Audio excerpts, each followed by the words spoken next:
Alhamdulillah Rabbil Alameen. Assalamu alaikum wa rahmatullah wa barakatuh. Alhamdulillah. I'd like to thank everybody out there for supporting this channel, Cover FF. I really appreciate the support, the likes, the feedback from everybody. Alhamdulillah, I haven't been on recently. I've been really busy with work and studies and so forth. So Alhamdulillah, after a long period of time, I'm back, Alhamdulillah, to do another interesting, controversial topic. And today, my guest here is Brother Hussein from StreetOrDeenTV. The brother has his own YouTube channel, his own social media, and so forth. It's called StreetOrDeen. It's a very interesting topic, brother. And I was watching the clips from your YouTube channel previously. What's the history behind the whole story for those brothers and sisters who are not aware of this particular topic, a predator in the Dawah? Can you just give a brief history about the story behind it, Akhi? Yeah, okay. Can you see me clear? Is that light? Yes, okay, cool. It's clear, alhamdulillah. Okay. So basically, let me start from the beginning. My name is, my government name is Jason Thomas. I'm a basically revert convert, whichever term you want to use. So basically, basically, no. Alhamdulillah. Do my salam to her. Okay, princess, hold on. Hold on. Guys.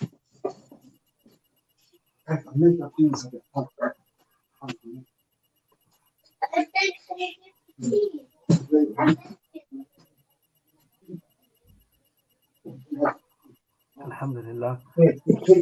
Brothers and sisters, please continue to like and subscribe.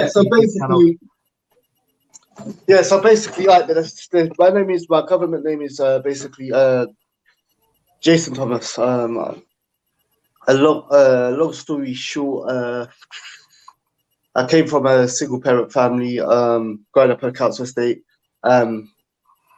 Ended up because of my own behavior, because I took advantage of me not having a father around. I took advantage of the situation and basically never respected my mother, and basically I did what I want. And it came to a stage where my mother had no choice but to throw me out. So I was homeless for about a year, and then I basically I ended up, alhamdulillah, getting a place. I did say alhamdulillah there. I didn't have no ilm, no knowledge and so forth. I got my own place, and from the age of 16, 17, I had total freedom. I had total freedom. I did what I want. I smoked what I want. I drank what I want. I went out when I want. I got mixed up in the wrong crowd, and I spent some time in jail. Anyway, before I started going down this path, one day when I was around my mum's house and I was just like misbehaving and normal, a cousin came around me. My family on one side is Jamaican and on the other side is Haitian. That's my father's side, but I don't know my father's side. I wasn't raised with, my father wasn't around. So basically, he came over from when he took Shahada and started practicing. My cousin had always lived abroad, but he would come back to sort out some affairs in London, the UK. So when he did come up, he came and gave us all Dawah. He gave us all Dawah and explained to us, that about Islam, because we were Christian. Yeah. So he came and gave us Dawah. It was only very short and very simple. And he just said, look, all religions tell you to do good. They all tell you to, just like Islam, they tell you to help the poor, help the elderly, the needy, and all this. But when you take the time out to look and see what they're worshipping other than God. Yeah. So I said to him, yeah, we're Christians, we worship God. And he said, no, like we believe Moses, Jesus, all these prophets came and told people to worship God, and he said, no, that's not what our family believe. Our family believes Jesus is God. Anyway, I said, no, we don't. He said, ask your mum. So I asked my mum, and she tried to explain the Trinity, and that day she doesn't know, but I stopped being a Christian. Anyway, I went on as normal. He went about his business. I went about my business. I always agreed with what he said, that made sense and so forth. that all the other religions say God is a man, a statue, an animal, this, that, and so forth. But yeah, I was distracted by too many things, so it's like I didn't think about anything further. So anyway, it proceeded to me getting kicked out, me getting my own place, me hanging around with the wrong group of people, doing crime and stuff. I ended up in jail for a year. Unfortunately, because of the crime I committed, every time I was supposed to go to trial for sentencing, I kept on, the trial date kept on getting pushed back because unfortunately, may Allah forgive us, the victim kept having heart failure. So every time he was supposed to come to court, it never happened because, he was basically, we messed him up. May Allah forgive me. He's traumatized. Yeah, he was traumatized, but he actually had his heart kept on playing up every time he came. So by the time I did go to trial and everything, I'd spent a year in there. And one of the worst things about prison is that boredom. You can end up killing yourself because you run. It's like your life is on pause and you're just doing the same thing again and again and again and again and again and again. Yeah, and it's like you can write. It's like being locked in a toilet, yeah, and your mind just runs out of things to think about because you're not getting no new information. Everything is the same.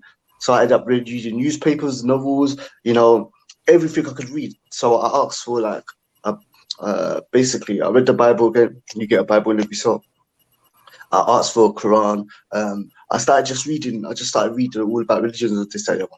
Anyway, I came to the conclusion inside jail, Islam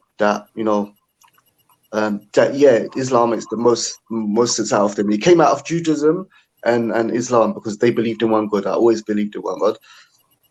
And all these other gods, like the Hindu god of the elephant head and many arms, I never believed in that idol worship anyway. A god with, that's a statue or whatever. And so I couldn't believe that. Yeah. And I couldn't be spiritual. I thought about it for a little while about being spiritual. But I couldn't be the spiritual thing because I knew if I make up my own religion, I'm gonna make it convenient to me. You know what I'm saying? I'm not gonna put Fajr prayer in my religion. I'm not gonna put zakat in my religion. I'm not gonna put waking up at 5 o'clock in the morning in my religion. Why? Because it's my religion. It's convenient. It's about spirituality. Is basically a selfish way of worshiping God. And people say I'm spiritual. I don't follow organized religion. You do. You follow a organized religion made by one person. The only differences between Islam and spirituality is that there's like a couple billion people following it because they find it more intelligent. Yeah, you follow organized religion, organized by you. A man-made religion or a woman-made religion followed by you.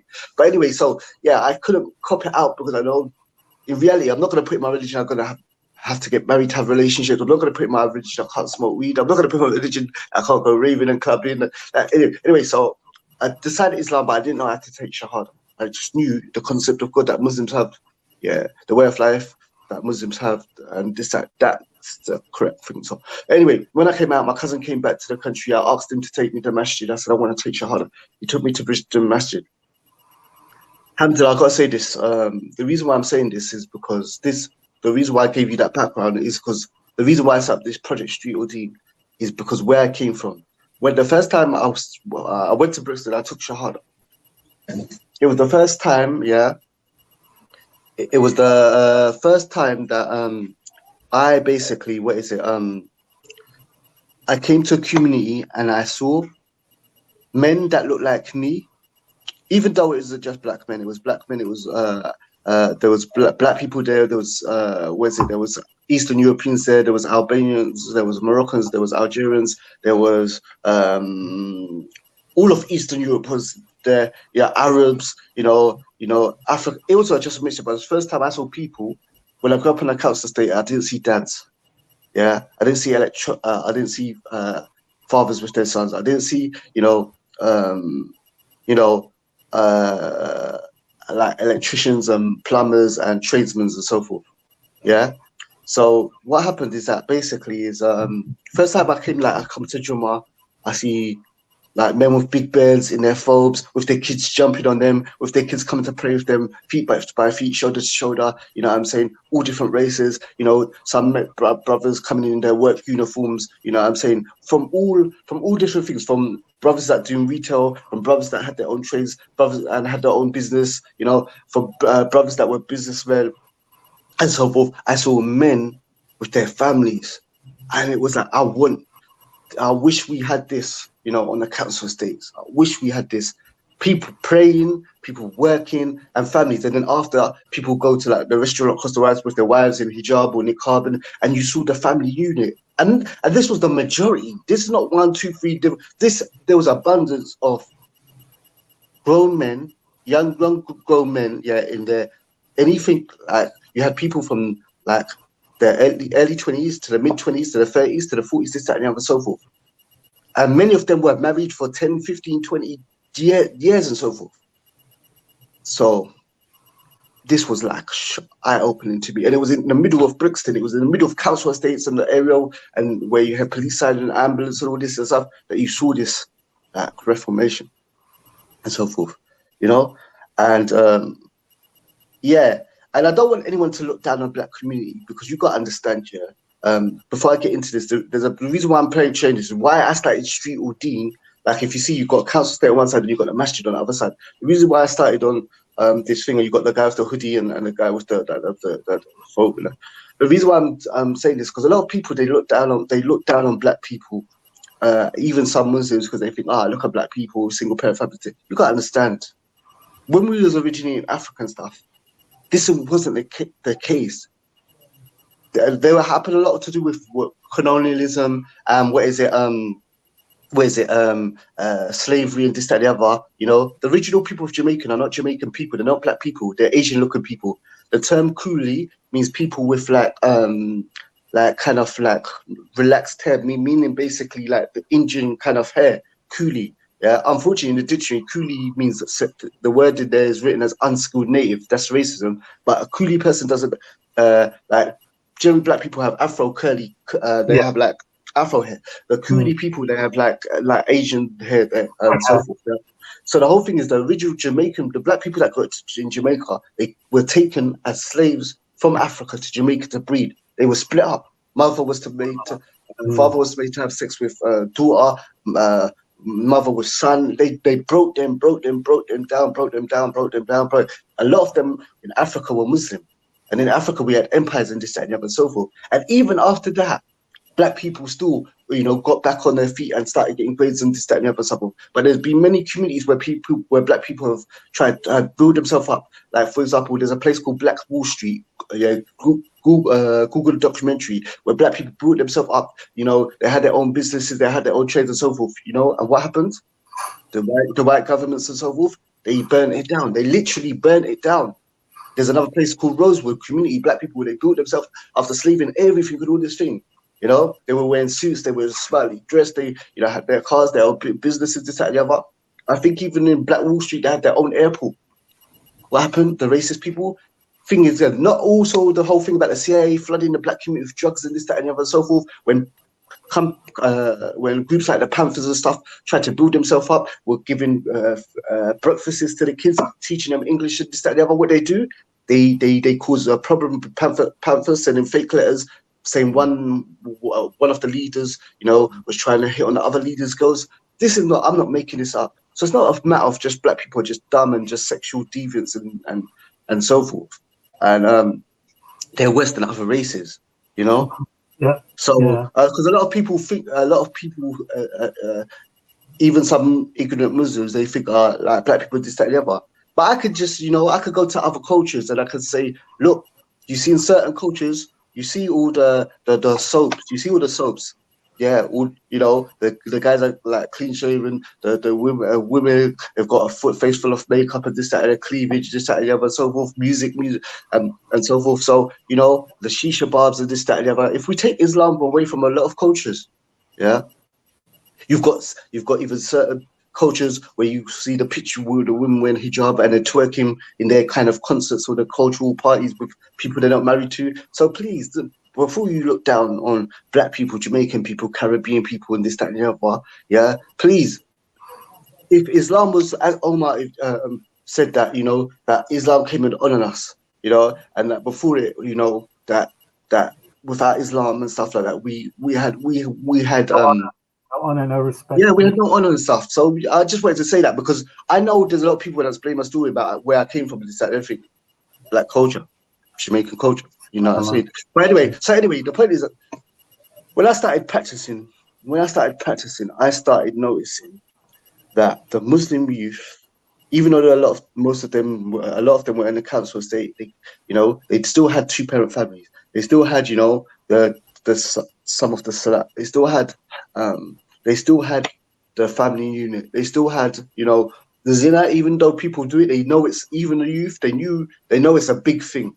Christians, if you got to the average Christian, black girl, white girl or black boy or white boy from a council estate, and ask them, what is fornication? Because fornication is just zina in English. They just look at you puzzled. They don't know if it's a drug. They don't know if it's a type of animal. They don't know if it's a place. They don't know, because Christianity has become so watered down that it's just normal dating, boyfriend, girlfriend, and do all this stuff. It's just true. Can I just ask you a question? You mentioned Brixton, and this story that originates from this area called Brixton. It wasn't from Brixton. What happened is there's a guy that was in an area near Brixton, but sometimes he used to come to the masjid. Sure. Yeah. So it was an area. The person that is from an area near Brixton, not actually Brixton, but they used to come to the masjid and so forth. Yeah. Okay. Yeah. They used to come to the masjid occasionally. Yeah. So what happened is that basically I set up my project.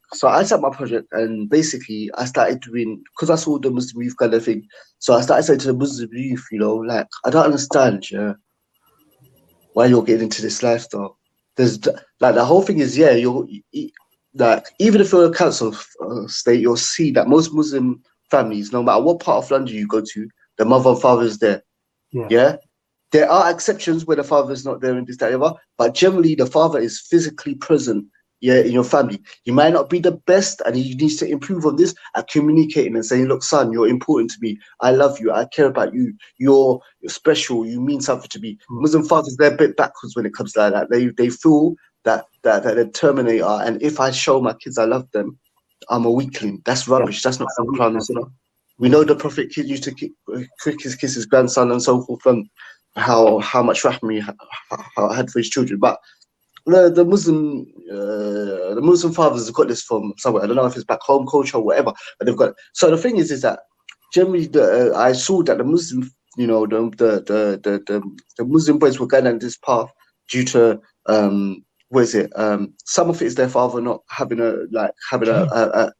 they have a physical relationship with their father, but they don't have, a lot of them don't have the father is physically there, but he's not mentally there. So some of it is that, but they have a definition or some definition for what a man is. They see a man leave in the morning, go out, whether it's cabin, whether it's an electrician, whether it's a plumber, you have a blueprint of what a man is. You see someone, basically going out in the morning, clean, tidy, fresh and everything, and then coming back late at night, tired, exhausted, this, that, and the other. So you have a blueprint. Okay, when I'm older, and so forth, that's what I'm supposed to do. So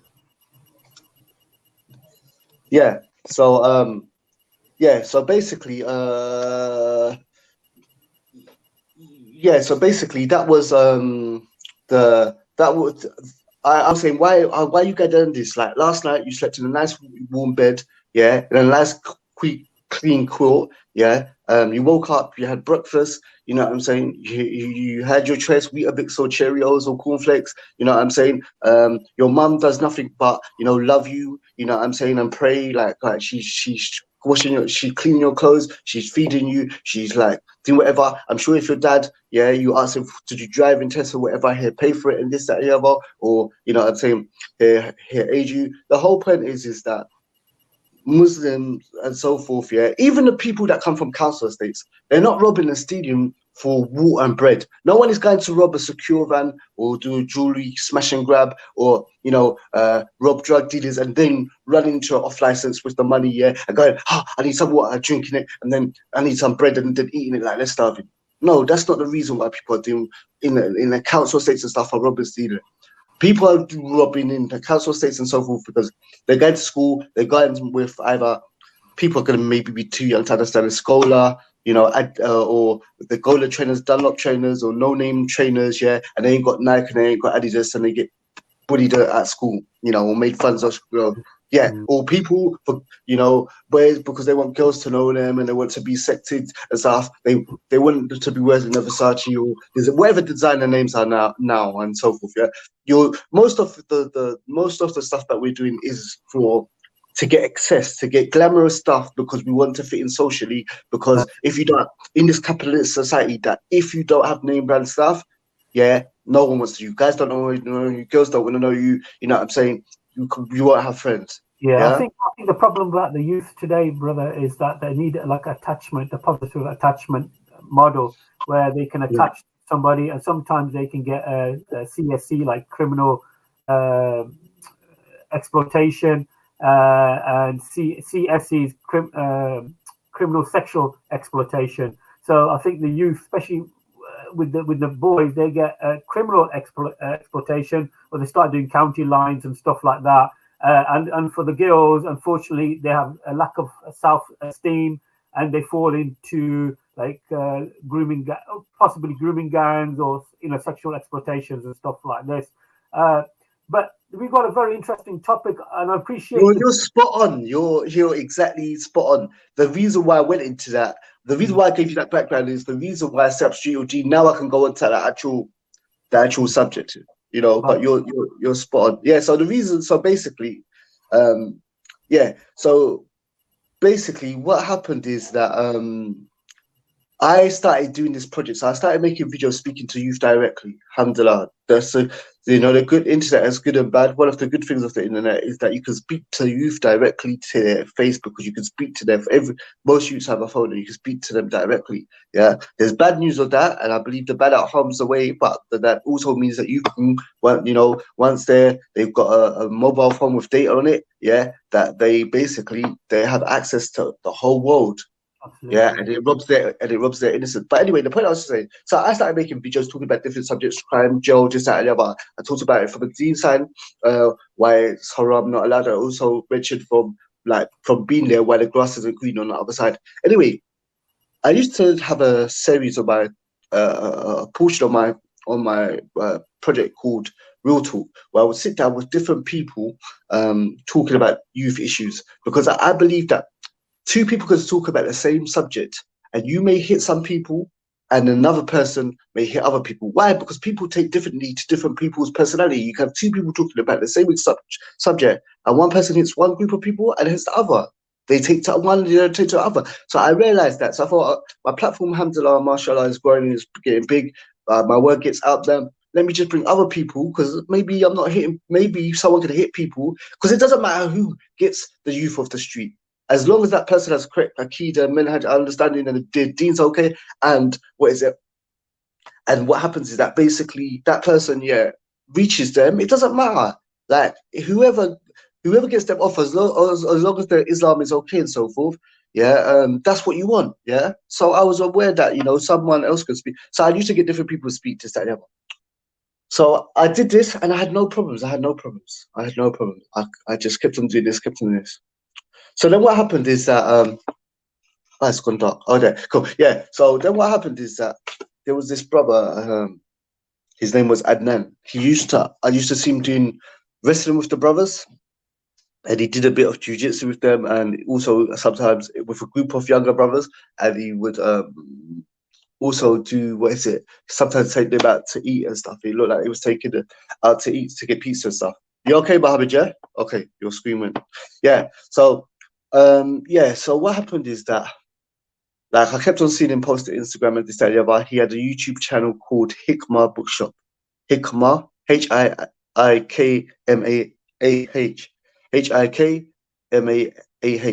So I saw he was doing that, like doing these videos, same type of thing, me, use of the street and so forth, So what happened then? I linked up with the brother. I filmed him a bunch of times. I sat down, filmed him for a few hours at each time, took his talks, where if I thought he mentioned some good points, whether it was a second long or a minute long or a few minutes long, I would just cut it up into lots of different pieces and just push it out. I promoted him like I promoted myself.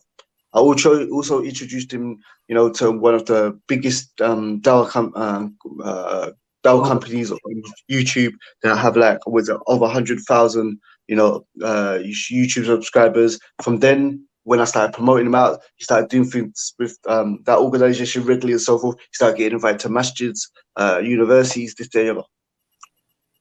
So then what happened is that sometime after I started pushing me out, and like I said, when I promote people, I promote them like I'm promoting myself, you know. One day on one of the videos I put out of him, a lady came up in the comments. And she looked Jamaican, she didn't look Muslim. Like, alhamdulillah, there's a lot of Muslims in Jamaican growing now. You know, they got a masjid in the capital, Kingston, and so forth, and Islam is really, really growing there. Yeah. But, like, it's not typical. My video is for a certain group of people, generally young Muslim boys that are not practicing. For a black girl who's not wearing hijab, who doesn't look Muslim, and so forth, and that, to write something on my comment was strange, especially what she wrote. So she said, you're acting all pious on this video and this, that, and the other, and you're talking about what young boys should do and this, that, and the other, but you've had a kid from me and I haven't seen this kid in, you haven't seen your kid since it's been born and blah, blah, blah. So was this targeted at you or somebody No, this else? This was my video of that brother Adnan. Okay. His name is Adnan Abu Rayyan of Hikmah Bookshop. He's rebranded now, but this is what I'm explaining, yeah? He's like, he had to shut that down, but I'm explaining, like, never have I ever, I've interviewed everyone from, like, Dawah man, to big YouTubers, to people unknown, from all different types of levels in Dawah and this, that, and the other. I've never had any complaints. While I'm just, it's to Muslim boys in drugs in jail and going in jail and all the gutter and this, that, and the other, and so forth. So really, it's not like, I do talk about hijab and sisters and this, that, and the other, but that's not the majority of what I talk about. But, you know, and going into the partying scene, because that kind of crossover into the dunya and, you know, that kind of, but generally, the bulk of it is young Muslim brothers, yeah. So when this comment came up, honestly, I'm going to be honest, wallahi, I was in shock.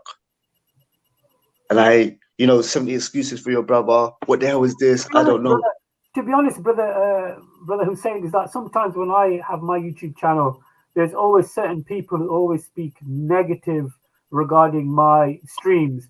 And I'm assuming, did you like think maybe it's like a troll or somebody who's just a hater or something like that? Did you have like a good thought? Do you know what I thought? To be honest, the first thing was shock. But trolls normally don't have a profile pic. They don't show their face. This person was showing it. This person actually had like their profile pic on, clear as day. This person basically had their profile pic clear as day. Yeah. So I didn't think at first. I didn't think it was a controller account. Yeah.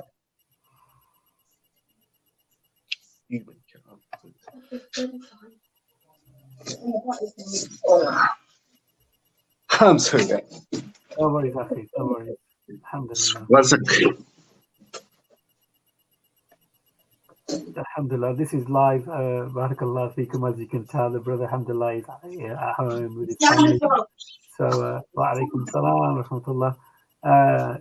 This is an interesting topic, brothers and sisters, because Brother Hussein is talking about a particular individual who he promoted initially to go into masajids and go into centers to give lectures and talks. Brother Hussein is talking about the start. Yeah, so basically, I didn't think it was a troll account. Yeah, so I was in shock.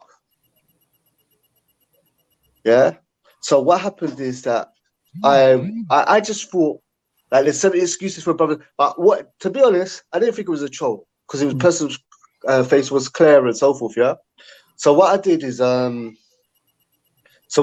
basically I just deleted the comment. Sure. The person kept on inboxing me on like Instagram and inboxing me and so forth, but I basically like deleted the comment. Yeah. So then what happened is after I deleted the comment, I just rushed, like, I thought maybe someone in a long time ago, because this person said that they became Muslim at 14, that they became Muslim at 14 and so forth, and they've been practicing for a long time, and I've seen them be doing the down and stuff before. For a while before I started working with them. So I thought maybe it's a thing from someone before, but how could that be? That was a long time ago. I thought maybe, I don't know, it was ex-wife, but that doesn't make sense because Muslims don't generally marry non-Muslims and so forth. I don't know, Aki. I just put it to the back of my head, and the comment come out, I was in shock. I deleted it because I was just in shock, and it was negative, and I just thought, I don't understand this. This is not making sense to me. Sure. I would expect the more famous people people with hundreds of thousands of subscribers to have negativity or from X, or I don't know. I just deleted it because I didn't understand it. I just didn't understand it. The woman was like inboxing me, and she was saying that she was inboxing me and saying to me, the situation, and that basically he was teaching her Islam or something, or this, that, and the other, and so forth.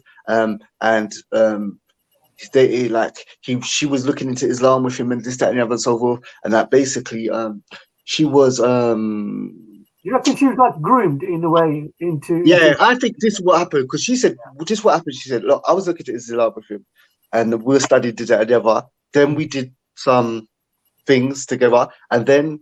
He was like no longer interested. I told him I was pregnant, and he just blocked all contact with me. And ever since then, I've been trying to, I've been trying to get him to be responsible for his child and this, that, and the other, and so forth. There's a problem though. I wasn't there. You see what I'm saying? So the thing is that even though I lean more to, I was thinking. Because it doesn't make sense. The guy wasn't rich. He wasn't famous. He wasn't some NFL football star or anything, Hold on.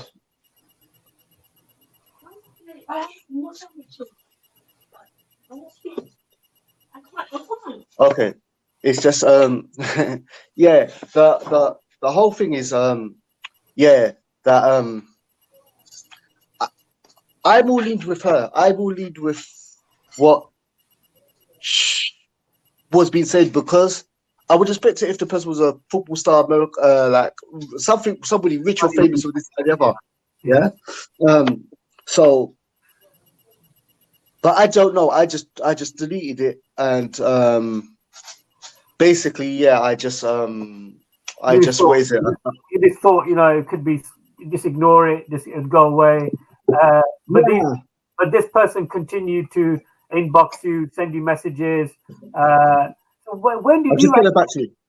No worries, Afi. No worries. Yeah, no, I just rationalized it and made up my own excuse for it. Yeah.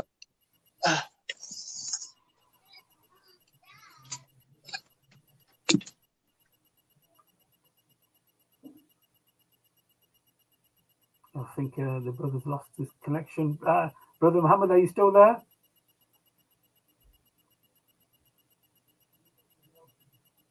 Assalamu alaikum, Brother Mohammed, are you still there? I think we've lost him for a bit. I think he's gone to another room. Assalamu alaikum, Brother Mohammed, are you still there? So yeah, basically the Brother Mohammed is kind of explaining that this particular individual known as Adnan, and I think he had some podcast called Real Talk or something like that, that young females were contacting Brother Hussein to say, look, this particular brother is the father of my child, and she's trying to get hold of him and get some links going. So I think this is the initial background to the story. But I'm also asking if there's anybody else who knows the situation, feel free to come on. I will put the link in the chat. If there's any brothers or sisters who want to maybe talk about this topic, feel free to come on. I've put the link in the chat now, especially this topic here regarding this brother from, I think it's called Real Talk or Rare Talk, Brother Adnan from London. Brother Baz, alhamdulillah, I've been really busy, Akhi. I've been really busy working and studying and stuff, and also hitting the gym. And Ramadan is like next week, I think, inshallah. So I'm really looking forward to Ramadan. Barakallah feekum, brother. Nice to see you, Brother Baz. Alhamdulillah. Assalamu alaikum, brother Hussein. Nice to have you back. Cool. So just as a cover, we did it again. Okay. Yeah. So basically, I just made an excuse. Yeah, for them. So basically, I just deleted that. I carried on. Yeah. She was still inboxing me and so forth and saying saying so forth, saying like her side of the story. I was listening, and I carried on. I carried on with it. Yeah. So the thing was this. I kept on doing my dawah. I didn't put no new videos of the guy. I didn't put no new videos. I just carried on, and a little while later, another sister inboxed me. Yeah, and she goes, that basically, yeah, there's this guy in your video, and what is it? Basically, he stopped me on the train, and he asked me if I wanted to he asked me if I wanted to get married and so forth. So what happened is that basically So this is a different sister from the first one. I'm assuming, Akhi. This is a Muslim. This is an actual sister, like practicing hijab with sister. Yeah. So what happened is that she contacted me. She said, "See this guy in your video." She contacted me, through I think it was Instagram or something. Yeah. So what happened is that basically she contacted me and said that, yeah, there's this guy in your video and so forth. He approached me on the train indecently, and basically he asked me if I wanted to get married because he has a marriage service. And I thought it's strange the way he approached me because your brothers and sisters don't really interact like that and so forth. So I thought it's strange, but the way he asked me was kind of awkward, and I felt a bit like, of course, yeah. She felt a bit kind of like under, not duress, but she, pressure to do a verb. Like, you see those people, the charity people that stop you on the street, and you really don't want to talk to them. But the way they stop you, this, that, and the other, and stuff, and so forth, and they like, that's quite uncomfortable. Huh? They get uncomfortable. It's very uncomfortable. Yeah, sometimes you just give in because whatever they're pleading so much, and it's just like, oh, all right, I'll just do this because it will just get the process over quickly or whatever. Go away, yeah. So what happened is that basically is that, she agreed. She gave over details and so forth. So what happened then? The brother was a folder. I said, yeah, look, I'm looking to get married, because normally when you have a marriage service, the person who runs the marriage service is already married and he's trying to help. Customers, of course, clientele, So he's trying to help people that are not married because he's been struggling or whatever to get married the easier way, like the route that they had to go through. But what this brother did was basically he asked her if she wants to get married. He's got a marriage thing, and then basically what he tried to do is marry the girl herself, which is not the right way to go about it. So then what happened is I sent the excuse again. I was thinking, because the thing with these situations, everyone knows that, and this is one of the big things when I started coming out trying to expose this person, I got a lot of flack, because when you accuse a person of doing zina, you're supposed to, in an Islamic state and so forth, you're supposed to have full witnesses, But what Muslims get mixed up in is that that's not when someone is accusing you of doing zina with them, or you saying someone did zina with me. That's the case when you're accusing two other people or another person of doing zina that you need full witnesses of. But if someone's saying that you did zina with me, you don't need that. Okay, but the thing is, so the testimony of the woman who's saying that this particular person did this to me, had this relationship with me. So it wasn't you claiming it. It was the sisters claiming that this person. But what happens is that I was in the hard. See, the thing is, at first it was very tough. I'm gonna explain to it, because this sister wasn't saying he does zina with him, but you could see we like chatting her up and basically, I'm saying trying to like get, trying to become like have a it's the wrong way anyway, and that basically was to do with being intimate and so forth, But the whole thing is, so I pushed that aside, because I was like, the 70 excuses and so forth, and it's like I've got no dilemma. I've got I've got a brother, I've got a sister's claim, and I've got a brother who, because I know the brother, is that most people, if you ask them straight up here, did you do zina with? Did you do this or do that? Most people, or sometimes, if you don't put it like that, you can say, brother, did you, you made a mistake. Maybe you rang the sister or something. Akhi, you can give that advice. Akhi, you shouldn't. I know you haven't gone the full way. You know what I mean? But you've maybe texted her and you've had this kind of like, emotional thought. And I did that. I said, bro, this is what I did. When did that happen? This is what I did after that because it was on my mind.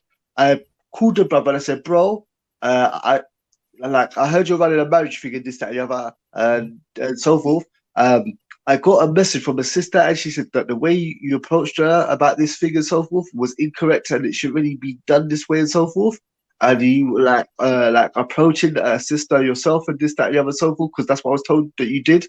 Like I wasn't there, but if that's the way you're doing it and so forth, then don't do it like this in the future. And he said, yeah, cool, Aki, that's correct. Yeah, it's right. You know what I'm saying? It's just that, it's hard to get married, whatever its reasons and stuff. But I told him that the thing. So then what happened? There was another case, yeah. And then what happened is that the more cases started happening, yeah. So then what happened? I did getting more known on social media, on YouTube channels, and people and then his face is being shown. Maybe in the YouTube Dawah video, he's wearing a kufi and a thawb, but in reality, he's probably wearing a baseball cap and a t-shirt and a pair of sneakers and a pair of tight jeans.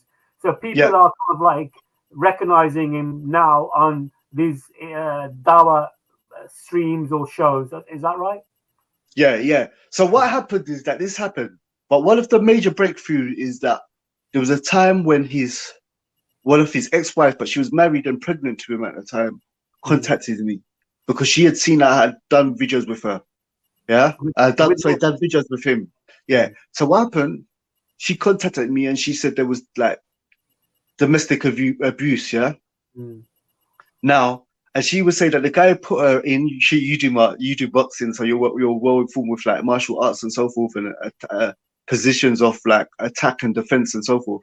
So what she did, she looked, because what happened is that the way they got married, this was where the breakthrough started happening, is that this sister got married to him, but this is the stuff that suffers from mental illnesses, which a lot of people do, but some people just don't get treatment for and so forth. And some people with mental illness, they go to something called a relapse, which means they go to a fit and they have to be sectioned, in a hospital and put on drugs because they like a seizure or something. Yeah. So they have to be sectioned in a hospital, and it means basically they put on drugs and it makes them mongers them out. I don't know the correct word for mongers them out. They're on medication and they're kind of like, I understand what you're saying. Yeah. Was it sedated or like basically when a person is in a state of basically they're there but they're not there. So their mind is not conscious, but their mind is not 100% conscious, but they're alive. Yeah. So what happened is that the way he actually first met this sister is that this sister put on social media that she would pay someone to come around plaster her house because her council house was in a bad situation. So what happened is that Adnan went there as a painter, as a plasterer. He doesn't know, he's never studied plastering, he's never learned it, he's never been trained a plaster, whatever. He ended up messing up her house and so forth, and she had to pay a lot of money to get it fixed properly. But anyway, then he must have heard that she went into a relapse, yeah? So when she was in a relapse and so forth, because she's also, even though she deals with, she got mental illness, she's always trying to help people out online and so forth, who's dealing with it the same and so forth. So he went one time when she was in a when she mentally relapsed, and he married her while she basically wasn't 100% conscious. Yeah, that's how he got married to her. Like when she was in an actual relapse, he married her. Was that? I'm not trying to say anything, but was that a proper marriage ceremony where it went to a mosque and there's witnesses and stuff like that? To be honest, I don't know exactly how it was done, but obviously for them to be married, the marriage was, I think, the marriage was, I'm sure, like, done with like, see, you can get someone to agree that they want to get married. So like, I want to get married to such and such and such and such, yeah, and so forth. And they're not fully conscious. So she agreed to get married, but obviously she wasn't 100%. But it was a valid marriage from far as I know. Okay. Yeah. Yeah, I know more questions to go into about what is it, how did they get posted and so forth. But I'm just listening to the information that I'm getting, yeah, and so forth. But so this information is from the sister herself. I think I've seen her on your YouTube channel. She spoke to you directly. Am I right? Yeah. The video's on my YouTube channel. She explains her whole experience with him. So what happens is that he married her when she was basically in relapse, yeah, or so forth. So she was 110% conscious of what she was doing and so forth, but she could speak a bit and this, that, and so forth. But anyway, the reason why I believed the sister when she told me that she was going through domestic abuse and this, that, and so forth, is because she said that, and then basically he put me in this position where he wrapped his legs around my arm, he wrapped his legs around my one arm, and then his other arms he wrapped them around, and basically I couldn't move. In a mixed martial arts jiu-jitsu, that's called a crucifix position. Yeah. And he went on to say that he used a certain part of his body to hit her in the face. I don't want to describe because I don't know the age of, but basically a certain part of his body he used to a certain organ of the body he used to basically hit her in the face while she's doing that. Because in a crucifix, people can punch you in the face and you can't move because your both arms are tied, kind of like. Of course, your upper body is you can't move your upper body. You can move your legs and your hips and to but apart from that, but your upper body you can't. Your head, you're basically in this position where people can, like the reason why it's called a crucifix is it's kind of like them. You remember them old Victorian days when they used to punish people and they used to put them in the machines where their hands are like those boards and their head is sticking out, like there's a cutout for the head and not hands, and then people used to throw tomatoes at them. And stuff like that. I'm sure we've all seen them clips. The wooden block, they used to call them the wooden block. So basically that's the kind of position you're in where you can't move, but it's like someone's using their body to put you in a crucifix position. Yeah.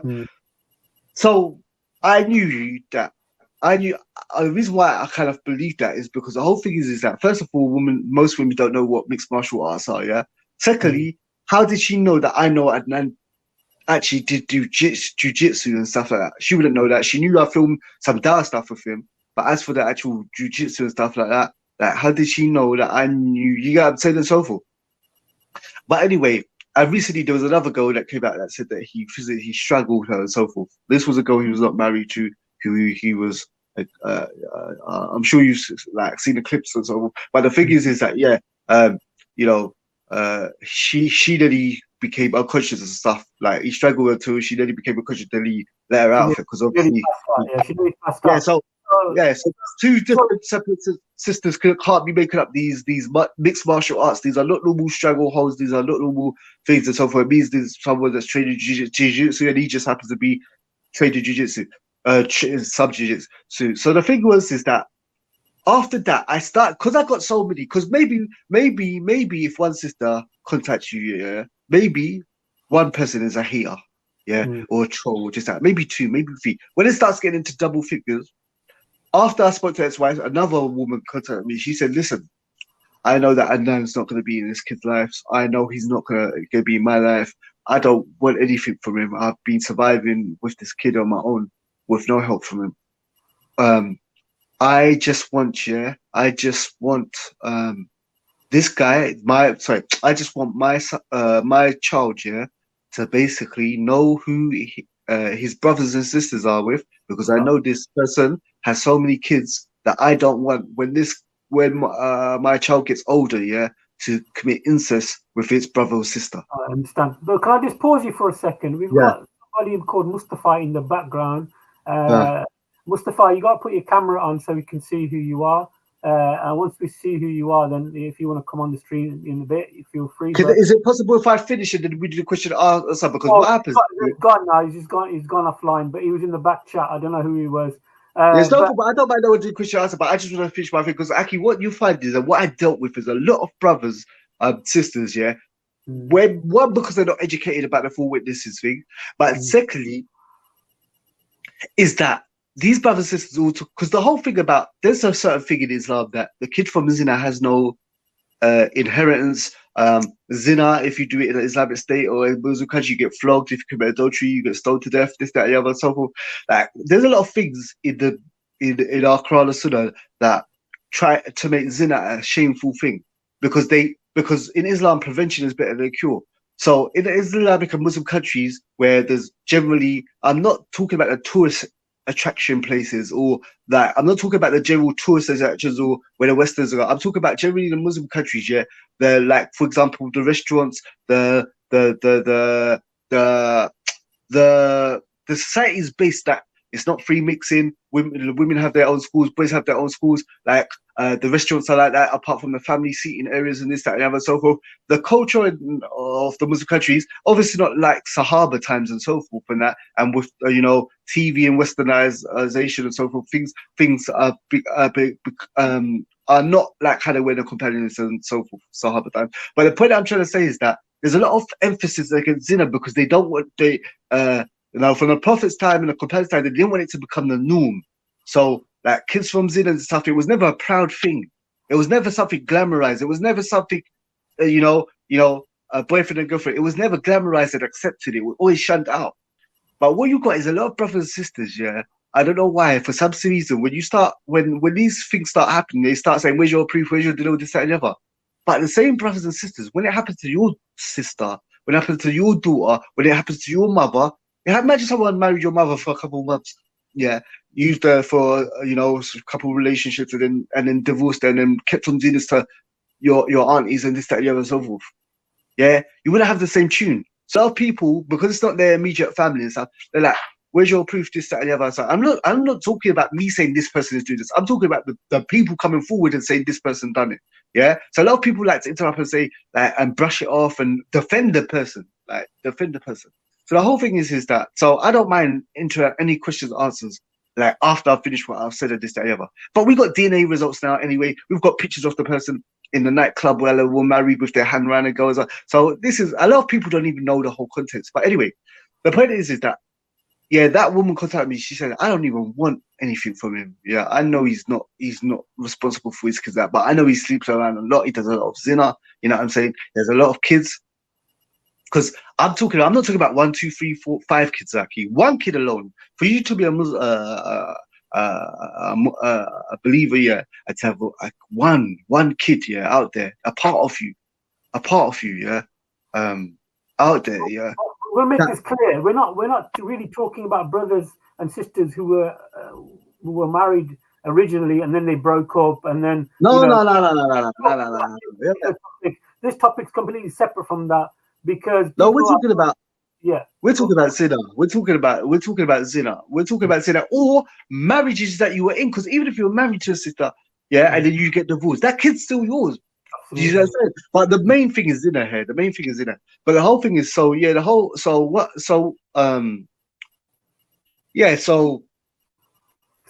sister contacted you. She said that. So she said she just wants the kids to have things. So then I said, cool. Okay, I'm not physically there when these things are happening, But the thing is this, maybe if it was one person, hate or troll, 2 people, hate or troll, when it starts getting into double figures, something's up. This person's not rich, this person's not famous, this person hasn't got bare dunya. This is just a normal person. You see what I'm saying? Yeah. Normally these accusations that women, they create all these claims against football players and all this stuff because they're just lazy, they don't want to work, or the guy is a player. Some of them just want a Hollywood lifestyle and be rich for the rest of their life because they don't want to work and they see it as a ticket out of the term. I think the term we call it here in the UK is called gold digger. So gold digger. Who's got loads of money, he's got his own house, but this particular brother is working, but he doesn't own his own property. Am I correct? He don't have his own place, this, that, and the other. The only places he's got is his wife's place, and this, that, and the other. Like, basically would be with his mum if he wasn't married or so forth, in his mum's yard if he wasn't married and so forth. And works at E phone shop and stuff, which recently he says he got resigned. But a sister released that basically they called him in for a meeting because he was doing SIM card fraud. And basically, I know how it works in these jobs. Yeah, because he claimed this girl that he was with, that wasn't his wife. He said, "Oh, I have to go into a meeting today for work because what is it? They called they are like they're Illuminati or something. They are accusing me, yeah, like he's got something to tell about it, of doing fraud or SIM card fraud or so forth. So I've got a meeting today." So, and then after the meeting, she asked him, "How did the meeting go?" And everything. He said, "Well, I resigned. You know, I resigned because the charges are." But that's not. Jobs don't work like that. If you get called in for a meeting, yeah, to do with something you're doing wrong, to do with fraud or anything, this, that, and the other, you have to resign before the meeting. Because in the meeting, you're not going to get a chance to resign if the meeting is to decide, yeah, whether you're going to keep your job or not, because there's been some fraud or decide. In the meeting, you're not going to get to choose whether you want to resign or not. I think I do believe sometimes when you're in a meeting and you know that they've got the evidence in front of you, you can, just before them releasing you or sacking you, you can't say, "You know what, I resign." But most times you'll do that before you go for the meeting. If you know that you know what I'm saying, it's on top for you. If you know it's on top for you, you're gonna resign before you go into the meeting because you know that you're gonna get sacked in a meeting. But sometimes you can have a union rep with you, and a union rep will say, "Okay, Brother Mohammed, for example, that they've got all the evidence against you." You know what I mean? And you look at the evidence, you're thinking, "Oh, you know what? They've got the evidence. Nothing for me to do. Tell my union rep or my representative to say he's resigned from the job." And that way, you know, you don't get any charges against you, any allegations, because you've resigned. Well, you're true. There's different scenarios of this time, but the whole point is the fact that you've been working at EE for a while, and they just came up with this claim that for no reason out of the blue, they got some conspiracy against you, that you've done something out of the blue. Like EE, I don't think they're a big company. They don't want problems unnecessary. They're not going to create unnecessary problems. But the whole point is this: the person didn't have dunya, they didn't have fame. So for would the 10+ women to be like complaining they had issues with you, and not only that, at the moment, at the time all these claims are going on, you're out there telling you not to rave, not to smoke, not to drink, not to this, that, and the other, and so forth. You know, to practice the deen. You're in, even though you haven't been out of the country and you ain't studied with nobody, yeah, you're in universities teaching a Surah Thalatha and going through 40 hadith and all these things. Which just because you've gone through the Medina books 1, 2, and you started book 3. That doesn't mean that you can go through 40 hadith or you can go through like fiqh and, you know, all these different subjects. To be honest, Brother Hussein, sorry for cutting you off, but when I was watching some of his podcasts, he does look quite convincing. The way he talks, the way his persona is, he looks very convincing. And for somebody who hasn't got that knowledge base, a male or female, can really fall into the trap. Yeah, Aki. Some people have magic in their speak, and I would say that I believe the guy is like, I believe anyone who have a kid, yeah, can have a kid out there, yeah. One kid, forget loads. I'm talking about for you to have one kid out there, yeah, and that part of you and a woman did stuff together, and that is part of you on the earth, and for you, But also, Hussein, I'm sorry for cutting you up, Hussein, but I also believe. Like there's brothers out there who have kids, but the sister, the ex-wife, does make it really difficult for you to have contact with the child. I agree, Aki. I agree, but I don't believe that's the majority. I don't believe, like, for example, like on council centers, I do believe there are exceptions to the rules. And there's some fathers that are hard workers and they try this, that, and the other, try and be the youth's life and this, that, and the other, and so forth. But I don't believe in this day and age that the vast majority of men that are not in their kids' life is because the mother and them, like the fathers agreed to be in the kid's life but not agreed to be in her life, and she's better. There is those cases, but I don't believe it is, because the whole thing is, bro, if I was a father, if I had a kid with a sister or a non-Muslim girl, this, that, and the other, and so forth, and I went to be in their life, and the woman was stopping me, it's very simple for me to get around that. I'll just keep on constantly making social media videos. I don't want to debate with you, but I would say to you, it can be very difficult, because if you go through the court system, it takes a very long time. Financially, I agree with that. Difficult. Also, the sister can make an allegation saying that You're this brother, harassing her. You're harassing. he hit me or he said something to the kids. I know, but you know what you can do, Aki? What you can do is look, the law is 100% in the Western world, the law is 100% on a woman's side, yeah? And she can accuse you of all kind of things. If you try to come to the house and see the kid, she can get you a restraining order, she can say you're trying to accuse her all kind of things. But the one thing that you can do is that if your father trying to be in your kid's life, yeah, you might not actually get to see that. I agree, yeah? Even though I don't believe that's a motivation, but you can make tons of videos on social media. Son, you can document it. I've seen this guy. I've seen people doing this on YouTube that says, look, son, I'm trying to visit you. I want to see you. I live here. Like I have a place in blah, blah, blah. You can inbox me. I'll give you a message. I'm trying to be in your life, but your mother won't let me. Like I work, I do this is my job, and so forth. So you can make your if you have a child, even if they're a kid now, you can document it, on social media, and she can't get that taken down. Do you understand? I agree. I agree. Brother, could you just remind the audience who are we talking about here? Just people asking me. Yeah, the brother's name is Adnan. The thing is, he's tried to legally, because what happened? The reason why this whole fuss, I don't want to tell the story in the wrong order now, but the brother's name is Adnan, and he's got a new username now. He's trying to he trademarked that name, yeah. So basically, if you speak against it, he can basically try and take you to court. Now, because now, if you speak against someone and they've got like a patent or something on the name of this, that, and the other, you could be, how can I say? Now you're talking against a business. You understand? So now he was on podcast called Real Talk. Am I correct? I don't want to get you, because what happened? I had solicitors try and serve me, because obviously what happened is that I'm gonna kind of mess up the story. It's a spoiler alert, but basically, I had finished with him a long time, a few years ago, because alhamdulillah, we were successful in getting him basically banished from speaking in the Muslim community, all the masajid, all the universities and stuff. See, I don't want to tell the story. So anyway, let me just wrap it up quickly so I can get to the part you're trying to ask. Yeah. So because I don't want to tell you, I don't want to explain the end part first of.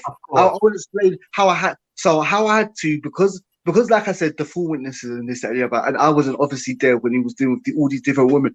But like they say, there's no smoke without fire. How come the 10+ women be complaining, saying that they did something and blah blah blah, but for no reason and so forth, from all different places that don't even know each other. So what happened is that I started making videos talking about what he was exactly doing. His name is Adnan, yeah. He's known as Adnan and Abu Rayyan. If you go to Hikmah Bookshop, yeah, basically Hikmah Bookshop, like I said, HIK H. Sorry, it's Adnan, and his kunya is Abu Rayyan. Rayyan. And which area is he from, Akhi? Brixton, you say? No, he's not from Brixton. He's not from Brixton. He's from an area near Brixton, but he sometimes used to come to the masjid. And like I said, the masjid and that is not to blame, because like I said to you, when I first took Shahada, I went to Brixton, like, and so forth, and I saw all the men there with their kids, you know what I'm saying? Like, their kids are always in the masjid, they're always with their kids praying feet to feet, shoulder to shoulder, with other men and their kids and stuff. They always had like their work uniforms on, whether it's retail or their tradesman uniform, the plumber uniform, or scaffold, whatever it was. It was like, I'm saying, you hear a lot of bad things about that area and so forth, but I'm saying the masjid and this, that, and the other is a revitalization of that area, bro. And I've seen people from 19 up to 40 who come out who never had no qualifications, saying, only had like girlfriends and this, that was on drugs, this, that, and the other. They become Muslim, Aki, and wallahi, couple of years, you see them married with their hijabi wife, like, and their kids and this, that, and the other, and so forth. And it's like, that is a literal, Aki, I would say that Brixton Masjid, yeah, in that area has done more than the Brixton police force, than any other movement in that thing to change. Not one, not two. There's families, Aki. Now you've got grandfather, father, and son all on deen, Aki, like with like, and so forth. Yeah, so I say that the masjid has done more than the police, the police or in that area to change families, Aki. You get what I'm saying? And And even the hardcore Christians, because you've got some hardcore Christians, yeah, like giving Dawah in Brixton, this that they have to you have to respect the Muslims. Yeah, there's been some gang members that became Muslim and that time because they haven't actually transitioned and so forth. But whether you like the Muslims in Brixton, you have to respect them, because I'm going to be honest with you, young practicing people, young religious people, yeah, we don't smoke, don't drink, yeah, so don't go raving and clubbing, yeah. Where's it? You can't find that. You, and especially young, like, because everyone practices when they start getting older. Naturally, anyone starts practicing, or generally people start, even non-believers and stuff, they start trying to take, like, as they get older, they start removing certain things from their life, like drink, alcohol. As you get older, you start thinking and pondering upon life, and then, yeah, of course, you're deaf. So you start to leave out some of your bad habits and stuff. But amongst the Muslim community, the young generation are already in that frame of mind where they're not thinking about, when I'm 40, I'm going to stop doing this, or when I'm 50, I'm going to stop. They start, because you have that fear of Allah subhanahu wa ta'ala in them already. And they're thinking life is too short. I could go to sleep tonight and not wake up tomorrow, you know? So, or I can wake up in the morning. It's miraculous to see 19-year-olds, 20-year-olds, and this, that, and the other. They know that Islam says smoking, drinking, raving, clubbing, having female friends, all this stuff, so it's haram. But I could choose. The clubs are there. The nightclubs are there. You know what I'm saying? The parties are there. But and I know from my past history that, a lot of the clubs, and I'm sorry to go off this topic slightly. Yeah, no problem. The drinks are free. You can go in there and the drinks are free. The shops are free. You know what I mean? And it's so tempting, but I've got to give a shout out to our brothers and sisters out there who are staying away from that environment. And it takes a lot, Akhi, to stay away from that environment. May Allah protect our brothers and sisters from these evil locations and venues. So you're talking about the brother, and you're saying that so many sisters were contacting you because all they wanted is for this brother Adnan Abu Rayyan, for them to be part of the children's life, and know who his brothers and sisters are. Is that where we carry on? Yeah. So what I started doing, I thought, listen, this guy, I know the way he is because he's a master manipulator. That if I ask about right, and so forth, he's gonna deny it, because when I contacted him about the girl or the girl about the marriage and figured out, he was kind of playing ignorant, naive, oh yeah, that's not the correct way. Oh yeah, you're right. And what it was is that I didn't believe. Somebody just told me that this guy's done it so much time that he's not going to admit to it. I didn't believe that he would be straight up honest with me, because the thing was this: I started doing Dawah with him, and that girl that commented on my page, the child she was talking about was a year old. Yeah, I'd been doing Dawah with him for a few years, recording stuff with him for a few years. So I knew that while he was doing this, telling the youngsters not to sleep around, not to do this and rave and party and all this stuff, he was doing this with this zina with this girl. Yeah, so that means that it's a couple of things. Either he thought I would never find out, or none of them would ever speak out, or he thought if they do, I'll just speak my way out of it, or you get what I'm saying? It was when I filmed him, what he should have said, because he knows I'm an outspoken person. When I said, look, I would have because his YouTube channel was basically I wanted to get him out there because I thought he was he could speak to the youth. So what happened is that when I approached him, he should have just, if he knew he was doing zina with these girls and all this stuff, he just said to me, nice to saying this, I'll record my own videos, I'll put my own stuff out, and this, that, and the other, and so forth. Because what he should have thought is that I'm doing stuff I shouldn't be doing at the moment, and I'm giving that, so it's gonna blow up in my face. So he's got quite a big channel, if I go on his channel and stuff, it's just going to bring a spotlight on me. But he didn't care. So I really thought he weren't going to get caught. We just thought if one of these girls do speak to him saying he's not going to say anything to me, I'm not scared of him. I don't know why he thought I'm not going to speak to him, but he just thought I'll just speak my way out of it. The bottom line is he didn't care, he didn't care that about getting caught, or he thought he would carry on anyway. You know what I'm saying? You know what? off, this story reminds me of that couple a couple of years ago who used to do Rukia. I don't want to mention their names. I'm sure it's a couple. They were so famous on YouTube, on Instagram. They look like I know. They look like the perfect Muslim couple, but in reality, both of them were clubbing. One of them was apparently an atheist. The male. Yeah, that was shocking. That was shocking. That was shocking. I couldn't believe it. So this story reminds me of that a bit. But do you think he was getting into these relationships for his desires, meaning his sexual desires, or was it for that he was kind of getting money from these women? Or no, but the thing is this: I don't understand. Yeah, I don't understand. Yeah, because even we know in polygamy, a man is supposed to be able to provide. Yeah, but you're not supposed to be able to deal with polygamy unless you can afford it. Yeah, and deal with them just to yourself. But Adnan has got magic in his speech, and he could.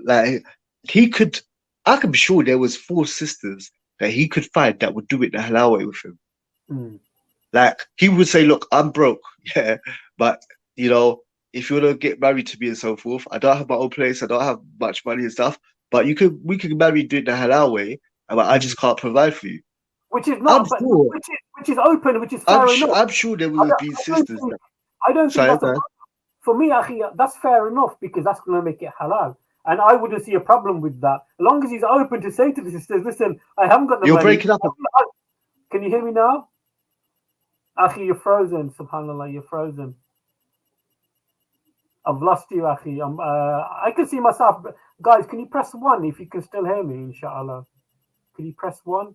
Can you press 1? Or anybody else in the chat, if you can press 1, if you can still hear me? Let me see. Let me just type it in the chat.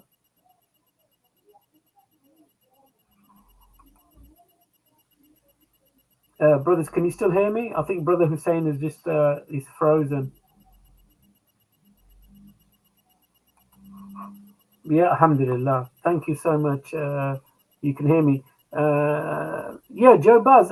We're just talking about this particular brother known as Adnan Abu Rayyan, and you know, the fact that he's kind of like in the Dawah scene, and he's been like grooming and then approaching vulnerable sisters and having relations with them outside of wedlock, and having maybe children, maybe in the double figures now. Maybe it's in the double figures. It's not like one child out of wedlock or two children out of wedlock.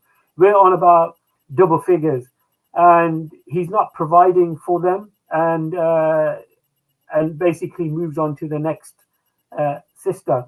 I did put the name of the individual in the chat. I don't know if you can see him there.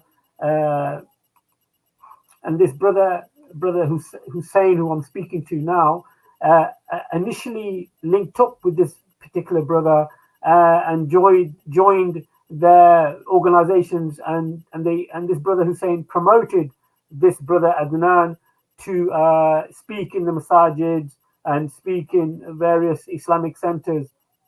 And then sisters started to inbox him to tell him that, you know, this particular person on the stream has a child with me, and so forth. And then of course 1 or 3 and then 4 and 5 sisters, or even 6 sisters started to contact him to ask that, you know, this person that you have on your show and is giving the dawah, he's the father of my child. And I have the brothers back now, alhamdulillah. Assalamu alaikum, akhi.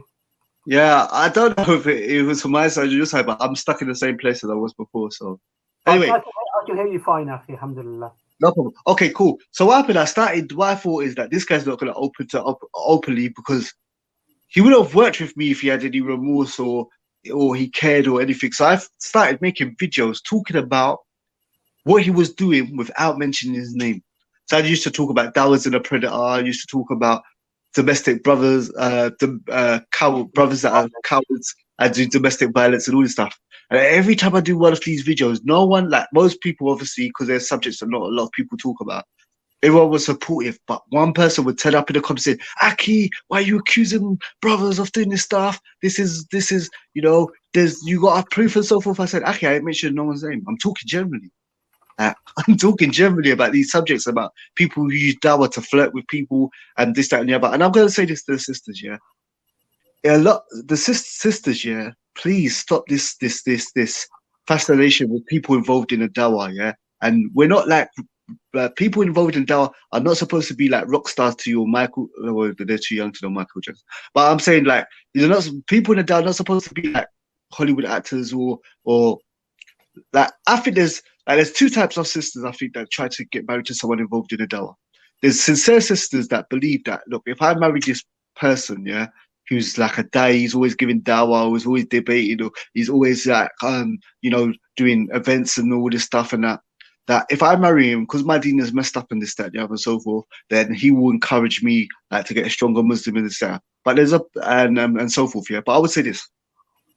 One, just because a person is an eloquent speaker doesn't mean they have lots of ibadah. Doesn't mean they do that.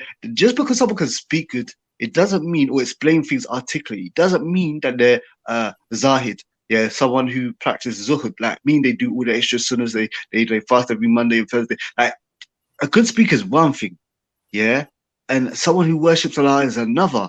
In fact, I would say that the vast majority of people who are proper arbids and this, that, they're not people in the spotlight, bro. Like, I totally agree with that, Akhi. Alhamdulillah. Wallahi, love the ulama, the scholars who are learned.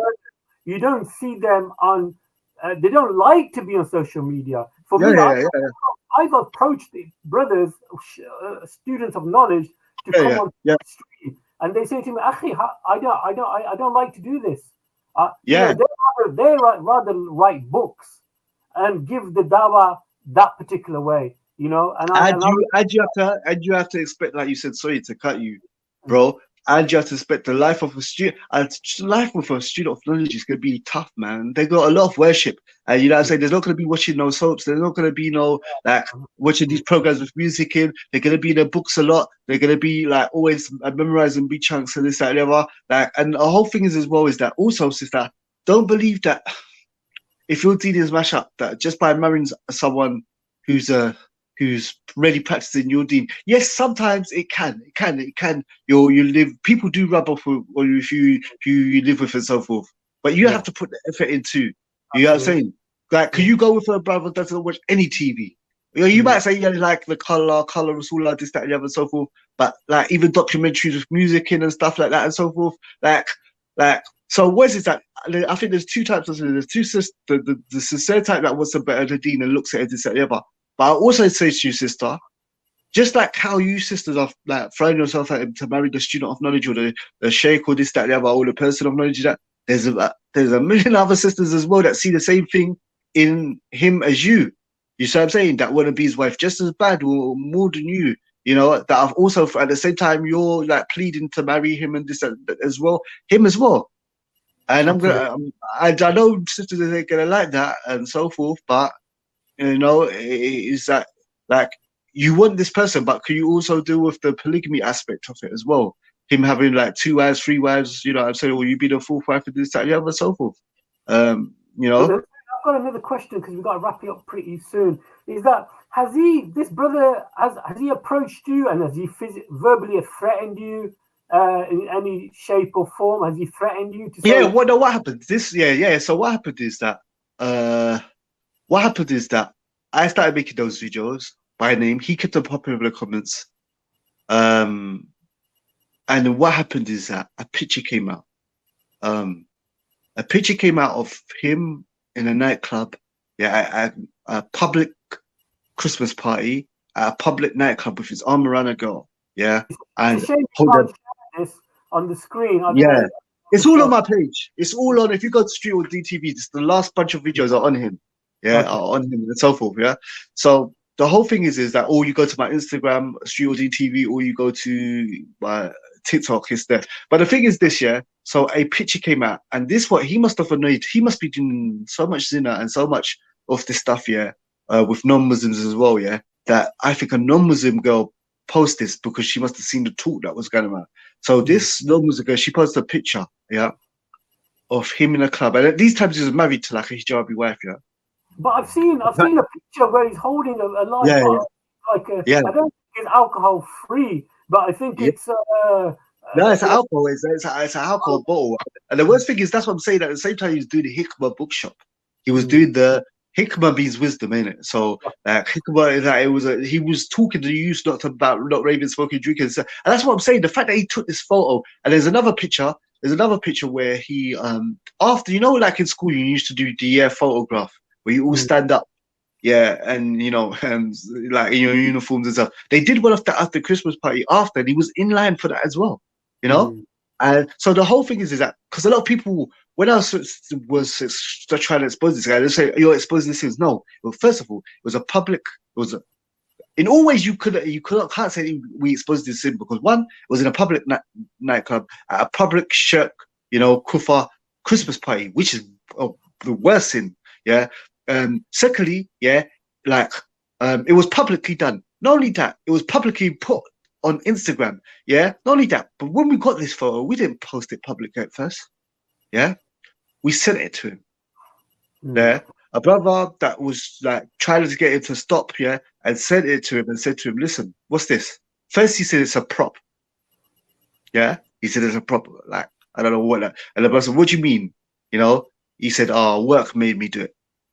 And we think, what do you mean work made you do it? Like you was walking on the street, yeah, and your manager, yeah, and your was it supervisors, they were in a black van like an A-team or something, or a white van, yeah, and you was walking down the street and they had balaclavas and they pulled you into the van, what? And then they took you to the nightclub, yeah, and they put a knife in your back and a gun in your head and said, if you don't hold this girl and put your arm around her, yeah, and you don't hold this alcohol bottle, yeah, and you don't smile in the girl's face with your big bed, yeah, and so forth, that what we're gonna sack you or we're gonna fire you or we're gonna put you in the basement. What do you mean work made me do it? So the brother told him, listen, bro, you can't do this stuff and Hikmah bookshop. You're already married and this, that, and the other. You can't do this in Hikmah bookshop. Either you stop the Hikmah bookshop stuff, yeah, or we're gonna put it public. Sure. So the second part of the question was that has he threatened you with violence? Yeah. Okay, I'll tell you what happened. After all this stuff come out, because alhamdulillah, DNA results, the masjid because what happened to the masjid, yeah? Me and him had a physical alteration before this, but I'm just telling you how we got exposed in the end, and I'm going to explain it now. But what happened is that the masjid, the girls came forward and some sisters came forward, and they said, "Okay, and then we swear by Allah that we did that I did, like the sisters said, I did dinner with you, yeah, and let's ask for the curse of Allah to come down on whoever's lying. You swear by Allah that you didn't do it, and the kids are not yours." So the Imam asked him, and then swear by Allah, yeah, that these kids are not yours. He said, I'm not going to swear by Allah, but they're not my kids, yeah, and I'll do a lie detector test. When it came time for the lie detector test to come, he obviously avoided it. So then what happened is that the Imam met with the sister that everyone knew Adnan was married to that sister with the mental illness. She had a kid from him. You see the kid, it looks exactly like him in her face, yeah. Everyone knows he was married to her because and so forth. Yeah, they took the DNA from that baby and matched it with all the other kids, and it matched positive. Yeah. So how many kids are there roughly? No, there was like two sisters that came forward that he denied was his. Yeah, because you got to understand, actually, for sisters, yeah, and for sisters to come forward and say that I did dinner with this person, yeah, it's humiliating. Yeah. Secondly, Adnan is brother, yeah. Sisters are normally about 5 foot something, and then 6'1", yeah. He's a grown man, yeah.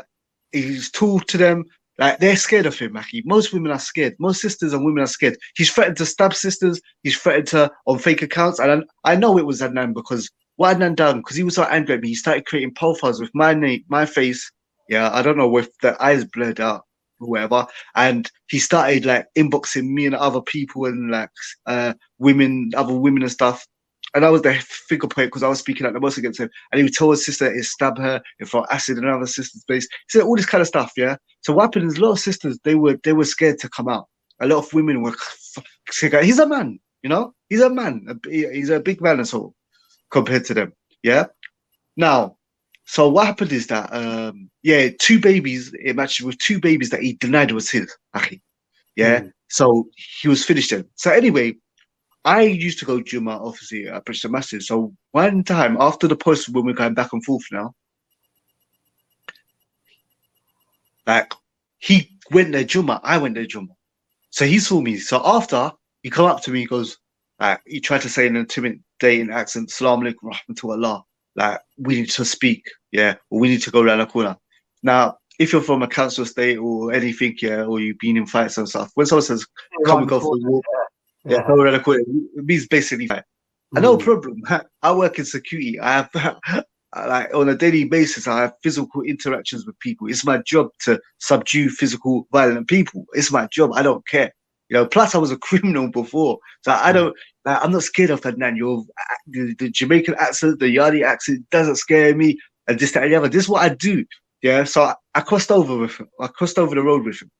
Just me and him, because no, that is what happened.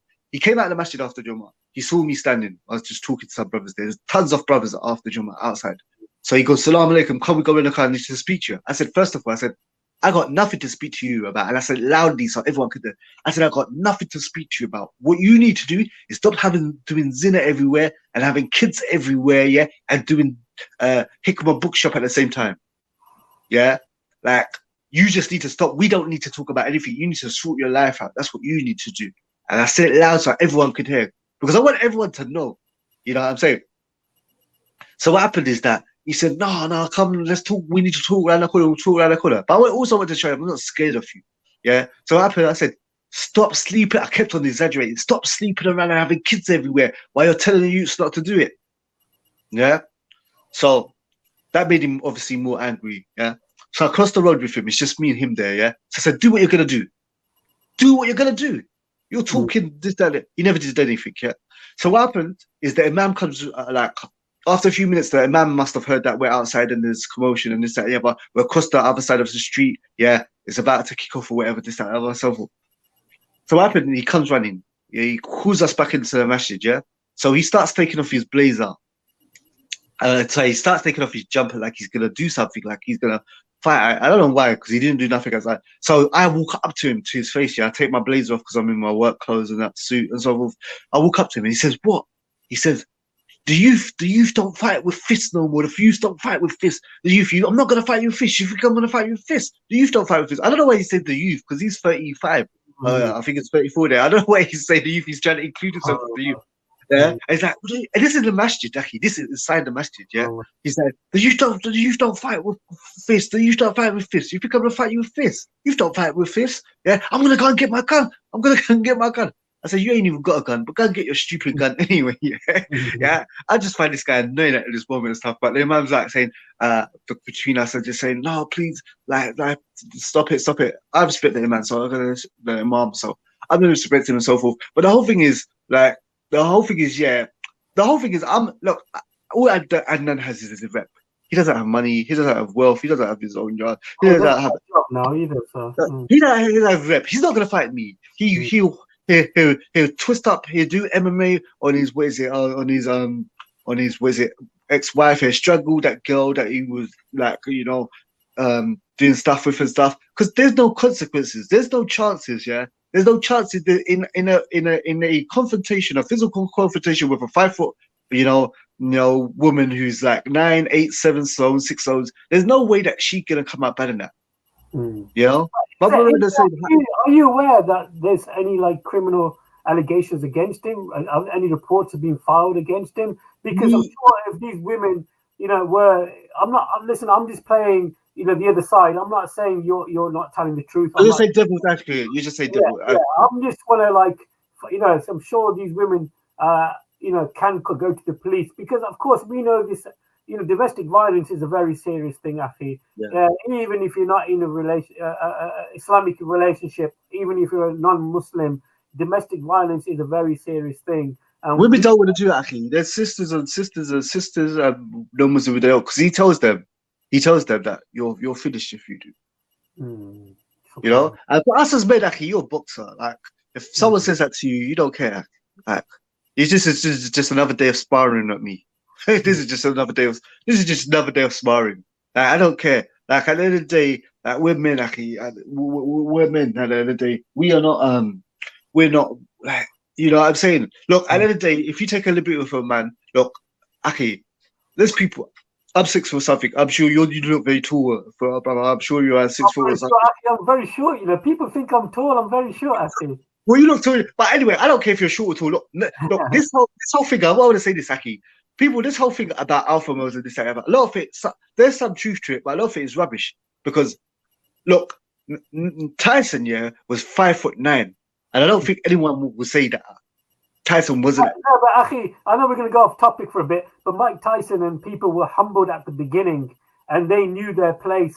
They knew how to conquer their fear. No, but what I'm saying is that the fact height. Look, what I'm just saying is about how you carry yourself, bro. In jail, I've been in jail. I've been in prison, bro. I'm telling you that whether you're 5 foot something or you're 6 foot something, like for jail, that's not what in jail. Nobody respects you. Yeah, the default position. No one respects you, bro. I don't care if you're big. I don't care if you're short. Yeah, what happens is that people will try it with you, bro. And if you let them get away with it, if you let them get away with it, yeah. If you're 6 foot and you let people, take your stuff, they're gonna do it again. If you're 5 foot, if you're 5'2" and people try to take your stuff, and you fight, they're not gonna. They're gonna go for someone else who's easier. You get what I'm saying? So the whole thing is that it may have a fraction, a tiny thing, but it's not everything. It's how you carry yourself, bro. It's how you carry yourself. But the point I was trying to say is that men, look, the whole thing is that it's not a coincidence that all these women and all these the sisters that have become victims of him or used, they don't have brothers. Or if they do, they're not in this country. And that's one of the wisdoms behind a wali and a wakil is because, and not doing zina, is that if there's no relationships before you sit down and you meet the father face to face, and the brothers face to face, because the brothers may be road not practicing, or they may be practicing but serious brothers. Once you sit down, there's no dates and none of that stuff, and that you meet the family, and the family knows you, they know your surname, they know your real name, they know where you live, they know they're like once you meet the family and they're aware before you have any relationships of who you are, where you live, and who your parents are and where their houses are. There's none of this like getting people pregnant and running off. You get what I'm saying? Because and that's why these girls, none of them that he's dealt with, they have like brothers, or their father might be in another country. And I also mentioned that did these women go to the police, report the domestic violence? And you said they haven't. Which, to be honest, I think if anything like that did take place, I think the first call is the police, because like I said at the beginning, domestic violence is a very serious damage. I heard he has got a previous for beating up a woman. But I don't know how long ago that was or whatever and so forth. But the whole point is that what put a nail in the coffin was the picture of him in the club, the DNA clips, his ex-wife, and basically these combination of things, like because people were chatting, but when a picture in the club came out and it was known that he was obviously married and so forth, that hit hard. When the DNA results come out, obviously to him, all these people are haters. The photograph is a hater. The club is a hater. I'm saying the DNAs are haters. They're all part of the Illuminati conspiring to take this person down. But that was enough evidence. All these and Shade Borough, one of these big gossip platform things in the non-Muslim world, for some reason they posted basically his picture talking about he's a predator and this, that, and so forth. And I would say just say to sisters in general and all this stuff, don't put look at the day. I would say the vast majority of people that does like this brother is an extreme case. The vast majority of people that does see are not like this. I would say there are people that abuse their figures.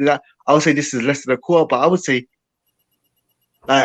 don't try to marry someone in the spotlight. There's lots of good practicing brothers and stuff that are not in the spotlight that and this, that, and the other. Don't chase after people in the spotlight and this, that, and the other, and so forth, because the reality of the situation is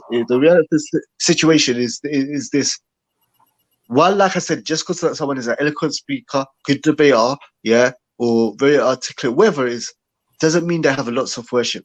That might think that someone could be a good speaker, and I'm trying to put doubt on people in the dawah and stuff. I'm just trying to say that a speaker is one thing and a worshipper is another thing. Secondly, just like how you are trying, like to get married and so forth. Lots there's tons of other sisters trying to marry them and so forth. And you might claim that you want someone who's going to bet your deen and this that and the other and so forth. Cool. Okay, but do you like if you do and you have high iman and so forth, and you could also take like co-wives and so forth, alhamdulillah. But a lot of women, they have the iman when it comes to wanting to get better and this and the other, but with the co-wives and stuff so forth, they haven't got the iman for accepting that. You get so I know about it personally, Akhi, because I'm alhamdulillah blessed with mashallah. I just want to, so if you had some contact with him right now, what would you say to him? If he's listening to this stream right now, what message would you give to him? Well, the reason why he took down like I said, the reason why this all blew up recently is that I had finished with him because the Muslim community, since the DNA and all that evidence and all that stuff, they banished him from speaking. The Masajid and University, the Dawah organization, done, cut off. So he repackaged now, he rebranded now, and now he's become like he's presenting himself to the non-Muslims as a single guy talking about relationships. Okay. So, but the non-Muslims don't know that he's married. He actually has two wives, one for about 7 or 8 years, another one for about 3 years and so forth. But he's presenting himself as a relationship expert. They don't know he has all these kids out here that he's not looking after. The thing I would say to him is that people are going to find out, bro. I know you think the Omar's dumb, and I know you think the non-Muslim, the black non-Muslim, podcast community are dumb and this, that, and the other. But they're going to find out who you are. It's only a matter of time. They might not find out. They'll find some of them. I'm finding out now. Because I'm tagging them. I'm letting them know this. That. But the thing is this. The reason why he rebranded is why it's all the fitness come up now is because even though I finished with him years ago, recently, less than a month ago, a few weeks ago, my old videos, I think non-Muslims were starting to watch them. Because he put a defamation against these old videos that are like 2 years old to get them taken down. There was with his ex-wife, the other videos I was speaking about him. Also, I had an Instagram for like 9,000 people on it, and 99.9% of it was Dawah for youth. Yeah, but I had some stuff on there against him. Yeah, so he told Instagram to delete it because it was slandering, and they deleted it. That was like 10 years of work or something. But because it had stuff on him. Yeah, a few posts on him and this, that, and the other, he got it removed. So what he was trying to do is clear everything that I've said from the past, get it removed. Yeah, so his new career, his new rebranding and stuff, there'd be no traces of anyone knowing about him. But what he didn't realize is that because I promoted you like myself and I pushed you out there to everyone, yeah, to so many people, and I introduced you, like I said, to one of the biggest Dawah organizations. I've always got to have something out there that separates myself from you for the people that did follow you because of me. Yeah. So I had to talk about the whole situation from fresh. Yeah. But I also include that he's rebranding himself. So and now you forced me to put it out on all my different platforms, multiple amounts of times. Like if you do take it down, there's always going to be something out there. So, and then it was better off for you. Yeah. It was better off for you to just left them old videos up because what you forced me to do, there's no way I'm not gonna have it out there that me and you have nothing to do with each other. So you forced me to put that out. And also what happened, he was having a relationship. Like I said, he's got 2 wives. And this is what I don't understand about this guy. He could do it the halal way if he wanted to. Even though he hasn't got money and he hasn't got his own place, he could do it because there's sisters who get that would agree to marry him. They got their own place, maybe they work and so forth, even though the man's supposed to provide and so forth. And even if a man is providers, that he could, he's got the magic in his speech to so forth, but he doesn't do it the halal way. You know what I'm saying? He doesn't choose to do it that way. So the whole thing is that I said this, what I said to him, and I told him this to his face. I said, bro, well, I didn't say bro. I said, and then I said, you know what's gonna happen, yeah? You're going to keep on doing this and you're going to keep on sleeping around. But one day you're going to slip up because you're going to do it to someone's daughter or someone's sister who's got a roadman brother, someone from the streets. Yeah? And that person is just going to stab you up. I told him. You're not going to stop. No Kala, Rasulullah, nothing. You know what I'm saying? That day you took the picture with your big bed in a nightclub holding the alcohol, you know what I'm saying? You know what I'm saying? With your underwear, you was married, yeah? It was a photo shoot. You can see you're posing. It's an actual pose. You did the photo shoot up. You didn't care. You don't care. No speech of Allah is going to get through to you. No hadith is going to get through to you. You're going to keep on doing it. But one day, you're going to break some sick girl's heart, or you're going to get some girl pregnant, yeah, who got a brother, yeah, who's in that life deep, and he's just going to deal with you because you don't respect anything. You don't respect anything but violence, you know? And that's how I believe it's going to end. But and the thing is, the non-Muslims, yeah, once the non-Muslims do find out, I say, Adnan, if you're watching, once the non-Muslims do find out, we have got Quran and Sunnah, we got certain limitations of things we can do and can't do and so forth with Deen, yeah? Once the non-Muslims find out that you're lying to them, because he does videos like all these men, the worst thing is that the videos that he makes of this relationship is where he's cussing what he does. Like I said, there's these men out there that don't visit their kids and not in their kids' lives, and it's going to come back to you. And these mothers, baby mothers and stuff like that are rubbish and having kids with men, you know, that are whatless. And like he's hitting out on the non-Muslims about what he does, what he actually been doing in his real life.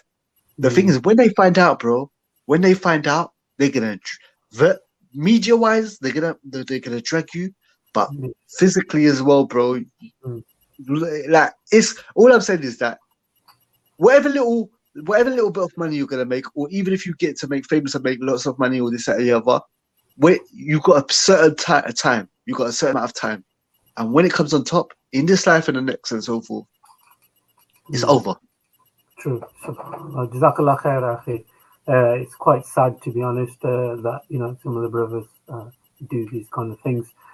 If people want to get hold of you for any information, or somebody wants to contact you, what's the best way to get hold of you, akhi? Just StreetOrDeen on everything. StreetOrDeenTV. I think well, you can see. I don't know if you can see my logo, but if you just, I don't know. If you just go StreetOrDeenTV, you'll see my logo. I'm on Instagram, I'm on TikTok, I'm on YouTube. The videos, all the last videos on my page are to do with that situation. There's like links and stuff to the DNA results and so forth. So yeah, it's all there and so forth. And I'll just say to the sisters and so forth, like, the wali and stuff is there for a reason. You know what I'm saying? Like, I know what a lot of us think here is that, Quran and Sunnah, we won't say it and verbalize it.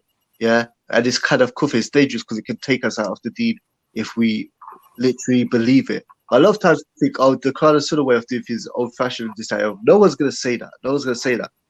But we kind of think that, that's the way it's done in the old days and this, that, and the other and so forth. But I'm going to be honest with you, the majority of girls, if you look at all the girls that are on Instagram who have, think they know, or who basically they ain't got the hijab up, they got a face full of makeup, they got tight jeans, all this, that, and the other.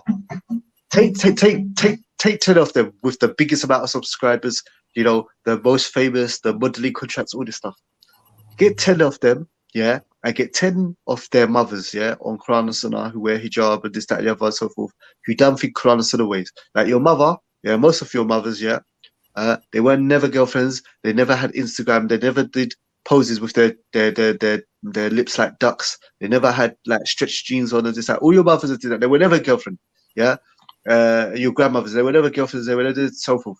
Now compare your relationships to them. Get 10 of them mothers on the Quran and Sunnah, yeah, who are old and old-fashioned and this, that, and the other. Look, they have lifetime marriage. Most of the mothers are still married to your father, 10-year marriage, 15-year marriage, 30-year marriage, 20-year marriage. Take 10 of them, like Barbie sisters with the face full of makeup and the tight jeans and all the modeling and all this and the handbag contracts and all this stuff. Their relationships, 6 months, 3 months, you know what I'm saying? 1 year max, this, that, and the other. Then where is it? Whether they're boyfriend or girlfriend, it doesn't matter, because the guy they married was some like fake brother with like, where's it? His shirt open against a rented Land Rover, next to some beach somewhere and so forth. Like the relationship doesn't compare to your mother's. And your mother didn't have social media. Your grandmother didn't have social media, but they have longer lasting marriages. So I know you know, with the makeup and everything, figure I know what I'm doing. I'm smart. You know, I say I've got gel in my hair. like I know what I'm doing and everything. But the facts speak that your mother didn't have all that stuff. She didn't have all that beauty stuff and this, that, and the other. And she's still married to your father and so forth. Alhamdulillah. Bless you, brothers. I really appreciate your time. I know you finished work. I think you mentioned earlier that you finished work and then you did the stream. And then we've got this hour change here in the UK. So actually, you know, I'm banning myself from your podcast until I fix that with my kids and stuff. And I wanted to create a little man cave. Yeah, that basically I create a soundproof back cave with a pole, something that no one can get. Something like this, Akhi. What you think? No, it's every time, Akhi. And the thing is that no, they will sit down watching something. They will call everyone's cool and so forth. But I'm banning myself. Yeah, but this is not happening again. This is I think the third time, Akhi. You know, so what I'm gonna do, I'm gonna create a little man cave like you. I'm gonna create a little man cave like you, and what I'm gonna do is gonna be and just no interruptions. I'm gonna give them like a week's notice, like on this Sunday that I'm doing a live with this brother and something. I don't care if the house is on fire. Allah bless you and bless your family, Akhi. I mean. Yeah, and for the third time, I apologize to your audience because every time I've been on here, the same thing has happened. So, yeah, thank you, and so forth, inshallah. If are you ending it? Oh yeah, the thing. We're gonna end it, no problem. Because you said the guy was scared, but no problem, Akhi. Inshallah. No worries, not a problem, Akhi. Like I said, appreciate your time and stuff like this. It's a very serious topic, to be honest. That's happening amongst the brothers and sisters, and it's good that sometimes we talk about it. But at the same time, I'm not like this person who likes to expose people. This is the first time I've actually done a video like this, to be honest. The only reason I wanted to listen to your side of the story, and if anybody else wants to contact me and talk about it, they can contact me via YouTube, my Twitter account, and so forth. If you can look up my Twitter account, bear with me. Okay, one thing I can say, Aki, if you want to find out what the actual channel of the brother, what he's rebranded as, go to Hikmah Bookshop. And what you'll see is the first video there is new videos. We have moved to the name of the new place because what is he jumped ship from Hikmah Bookshop now. It's changed because he's been shut down in the Muslim community. Yeah, so what happened? He put the video of what his new channel is there now. But like I said, I don't want to mention the name because I don't want you get in legal problems and this, that, and so forth. But Adnan Abu Rayyan, you go to Hikmah Bookshop, and then you'll find a new channel that's rebranded as Alhamdulillah. I've got enough videos that I've done already that are out there that mention it and so forth. So just go my name and it will mention the new app. You know. May Allah protect us from this type of evil things and thoughts and so forth. May Allah protect you, Akhi. I know you've got a very serious, dangerous job. I know you mashallah, you can look after yourself and so forth. May Allah protect you, brother. And it's nice to have you on the show. Maybe we can do something else in the future. Definitely will. When I sort out my kids and like basically I sort things out, we could do lots of stuff together. Inshallah. Inshallah. Inshallah. Jazakallah khair, Akhi. I've still got to pray Maghrib. So, I'm trying to so I'm not trying to kick you out the door, but I'm just trying to... I'm going now. I've got the same as well, inshallah. It's a long story. Sorry. Afwan. Jazakallah khair, Akhi. Appreciate your time. Hopefully we hook up again pretty soon. You can contact Brother Hussein on his YouTube channel. It's called StreetOrDeenTV. Also on his Instagram, also on Twitter and his social media outlets. Jazakumullah khairan for watching. A very interesting show. And it's a show that I really don't like doing, to be honest. But the brother asked me and alhamdulillah had him on. Jazakumullah khair. Assalamu alaikum wa rahmatullah wa barakatuh. Alhamdulillah.